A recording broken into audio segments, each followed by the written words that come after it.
உழைப்பு ஒன்று மட்டுமே தன் வாழ்நாளுக்கு உறுதி தரக்கூடியது என்பதனை உலகத்திற்கு உணர்த்தி வாழ்வதற்கு முன்னுதாரணமாக இன்றைக்கு பள்ளி கல்வித்துறையை தன் வசம் எடுத்துக்கொண்டு அதை வேறொரு கணத்திற்கு கடந்த பிக் பாஸ் நிகழ்ச்சியினுடைய வருகையின் போது மட்டும்தான் ஐயா சிவசங்கு அவர்கள் சட்டை அணிந்து தொலைக்காட்சியிலே வந்தார்.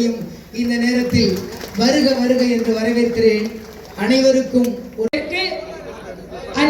நண்பர்கள் அருள் கூர்ந்து ஒத்துழைப்பு தர வேண்டுமாய் கேட்டுக்கொள்கின்றோம்.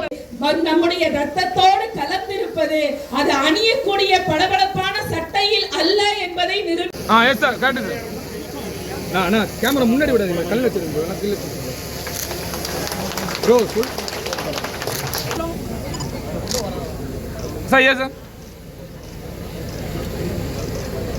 புத்தகத்தை இப்பொழுது உலக நாயகன் அவர்களுக்கு வழங்கி வரவேற்கின்றார்.